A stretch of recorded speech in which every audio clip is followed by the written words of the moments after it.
Good morning everyone.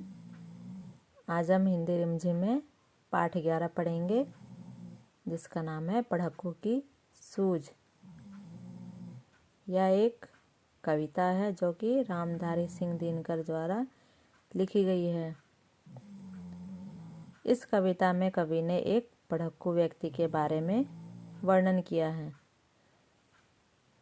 हम पहले कविता पढ़ेंगे, फिर उसका अर्थ समझेंगे। एक पढ़क्कू बड़े तेज थे, तर्कशास्त्र पढ़ते थे। जहाँ न कोई बात, वहाँ भी नई बात गढ़ते थे। एक रोज़ वे पड़े फिक्र में, समझ नहीं कुछ पाए। बैल घूमता है कोल्हू में, कैसे बिना चलाए।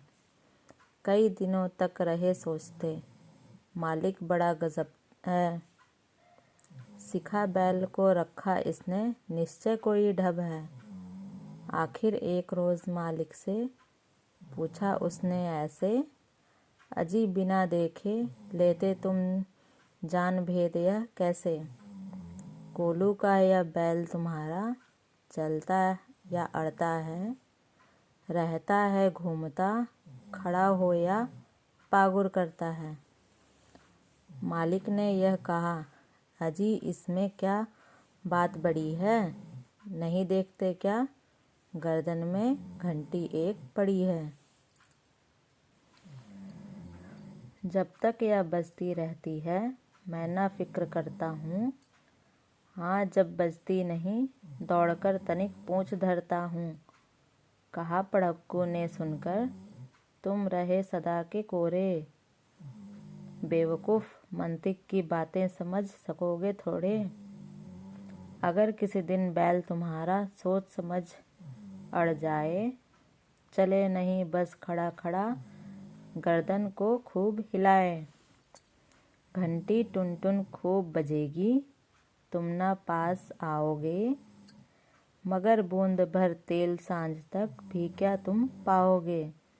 मालिक थोड़ा हंसा और बोला कि पढ़क्कू जाओ। सीखा है यह ज्ञान जहाँ पर, वहीं इसे फैलाओ। यहाँ सभी कुछ ठीक ठाक है, यह केवल माया है। बैल हमारा नहीं अभी तक मंतिक पढ़ पाया है। अब मैं आपको इस कविता का अर्थ समझाऊंगी। एक पढ़क्कू बड़े तेज थे, तर्कशास्त्र पढ़ते थे। जहाँ न कोई बात, वहाँ भी नई बात गढ़ते थे। एक रोज़ वे पड़े फिक्र में, समझ नहीं कुछ पाए। बैल घूमता है कोल्हू में, कैसे बिना चलाए। कई दिनों तक रहे सोचते, मालिक बड़ा गजब है। सिखा बैल को रखा इसने, निश्चय कोई ढब है। पढ़क्कू व्यक्ति तर्कशास्त्र पढ़ते थे, तेज थे। जहाँ कोई भी बात नहीं होती थी, वहाँ भी नई बात गढ़ लेते थे। एक दिन की बात है, बेचारे पढ़क्कू चिंता में पड़ गए।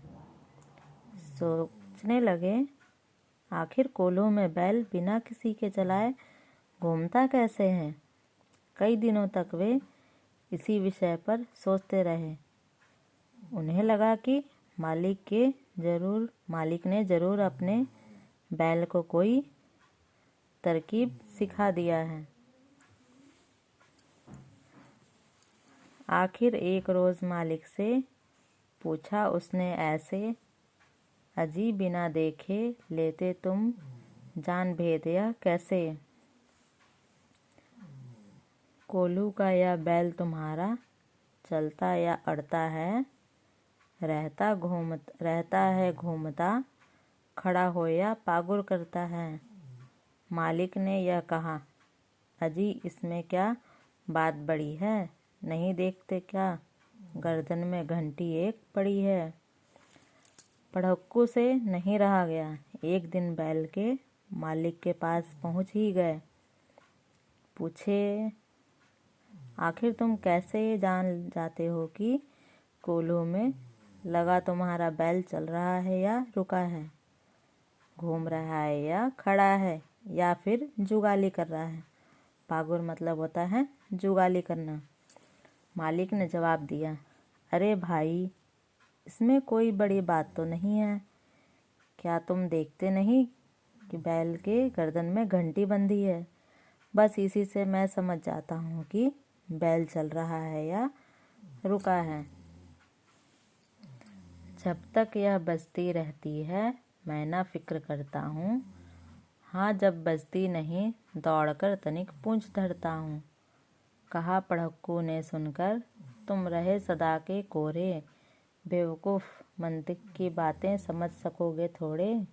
अगर किसी दिन बैल तुम्हारा सोच समझ अड़ जाए, चले नहीं बस खड़ा खड़ा, गर्दन को खूब हिलाए।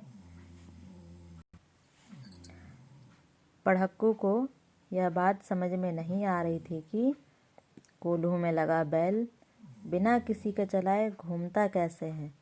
वह बैल के मालिक से पूछ बैठता है। इस विषय में बैल का मालिक उसे बताता है कि बैल के गले में घंटी बंधी है। जब तक बजती रहती है तब तक उसे कोई चिंता नहीं होती, लेकिन जब घंटी से आवाज़ आनी बंद हो जाती है, इसका मतलब है कि बैल रुक गया है। फिर वह उसकी पूंछ ऐंठ देता है और बैल चल पड़ता है। पढ़क्कू इस पर मालिक से कहता है, तुम तो बिल्कुल बेवकूफ़ों जैसी बात कर रहे हो। तुम भला तर्कशास्त्र की बातें कैसे समझ पाओगे? कभी किसी दिन ऐसा भी हो सकता है कि बैल एक ही जगह पर खड़ा खड़ा गर्दन हिलाता रह जाए। घंटी टुन टुन खूब बजेगी, तुम ना पास आओगे, मगर बूंद भर तेल सांझ तक भी क्या तुम पाओगे। मालिक थोड़ा हंसा और बोला कि पढ़क्कू जाओ, सीखा है यह ज्ञान जहाँ पर, वहीं इसे फैलाओ। यहाँ सभी कुछ ठीक ठाक है, यह केवल माया है। बैल हमारा नहीं अभी तक मंतिक पढ़ पाया है। मालिक ने पढ़क्कू से कहा, बैल के गले में घंटी बांधी है।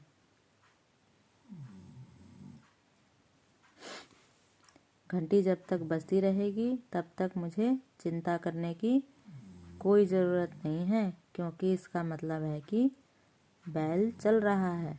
इस पर पढ़क्कू ने कहा, कभी किसी दिन ऐसा भी तो हो सकता है कि तुम्हारा बैल खड़ा खड़ा ही गर्दन हिलाता रह जाए। तुम समझोगे कि बैल चल रहा है, लेकिन शाम तक एक बूंद तेल भी नहीं निकल पाएगा।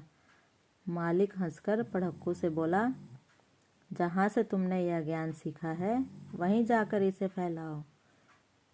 यहाँ पर सब कुछ ठीक ठाक है। तुम्हारी बात भ्रम फैलाने वाली है। अभी तक मेरा बैल तुम्हारा तर्कशास्त्र नहीं पढ़ पाया है। यह बिल्कुल सीधा साधा है। स्टूडेंट्स, वीडियो के द्वारा कविता आप देखकर समझिए और कविता याद करिए। Thank you. Have a nice day.